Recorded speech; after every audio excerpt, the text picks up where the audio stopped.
खा रहे थे, लेकिन क्योंकि हम कहीं ना कहीं अनजाने में वो सब पाप कर रहे हैं, उसका फल हमें ही भोगना पड़ता है।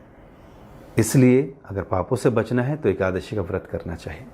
कई बार कुछ लोग हमारे पास आते हैं और ये कहते हैं, प्रभु जी एकादशी भी क्या अलग अलग दिन में पड़ती है?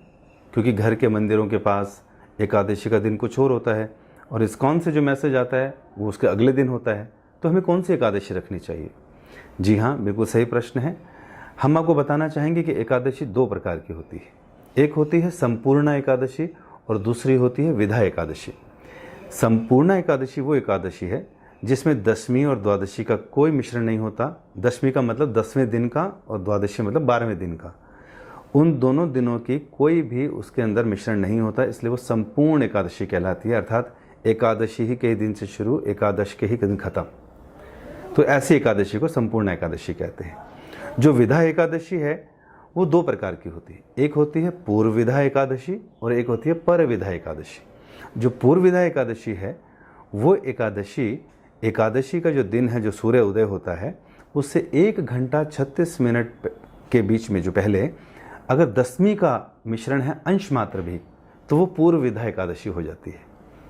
और उस एकादशी के दिन हम इसलिए उसका व्रत का पालन नहीं करते क्योंकि पद्म पुराण में कहा गया पूर्व विधा एकादशी जो है दैत्यानाम पुष्टिवर्धनम, अर्थात वो दैत्यों के जैसे असुरी गुण हैं वो हमारे अंदर जागृत करती है अगर हम पहली एकादशी रखते हैं, अर्थात पूर्व विधा एकादशी जिसमें दशमी का मिश्रण है, जो जनरली आप कई बार देखते हैं। तो पद्म पुराण में ऐसा साफ साफ कहा गया है कि अगर हम पूर्व विधा एकादशी रखेंगे तो वो दैत्यानाम पुष्टिवर्धनम, वो आसुरी गुण हमारे अंदर उसको शक्ति देता है।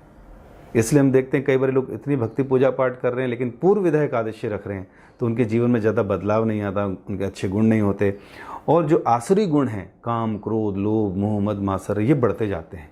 असुरों को बल देने वाली एकादशी हो जाती है थोड़ी सी गलती के कारण।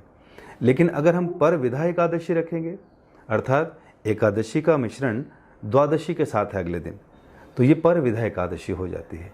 इसे वैष्णव एकादशी कहते हैं। ये वैष्णवों के सद्गुणों को बल देती है, पुण्य कर्म जागृत करती है, भक्ति के प्रति उनको उन्मुक्त करती है। तो इसलिए भक्तों को चाहिए वो पर विधा एकादशी रखें। इसके अलावा एक होती है त्रिस्पर्शा एकादशी। ये बहुत ही महत्वपूर्ण एकादशी होती है। कई बारी समय काल गणना के अनुसार ऐसी एकादशी जिसमें एकादशी, द्वादशी और त्रयोदशी का भी मिश्रण हो जाता है, तो ऐसी एकादशी त्रिस्पर्शा एकादशी कहलाती है। इस दिन की रखी गई एकादशी 1000 एकादशियों के व्रत के समान के बराबर होती है।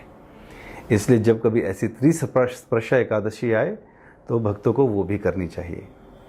वैसे तो भक्तों को हर एकादशी को करना चाहिए, क्योंकि जब एक पक्ष में एक एकादशी आती है तो एक महीने में 2 पक्ष हुए तो 2 एकादशी हुई। एक साल में 24 दिन हुए अर्थात 24 एकादशी। तो भक्तों को चाहिए सारी एकादशी का पालन करें पूरे मन योग के साथ, श्रवण कीर्तन करते हुए, भगवान का नाम का जप करते हुए। और एक विशेष एकादशी आती है इन 24 एकादशी में जिसे हम बोलते हैं पांडव निर्जला एकादशी।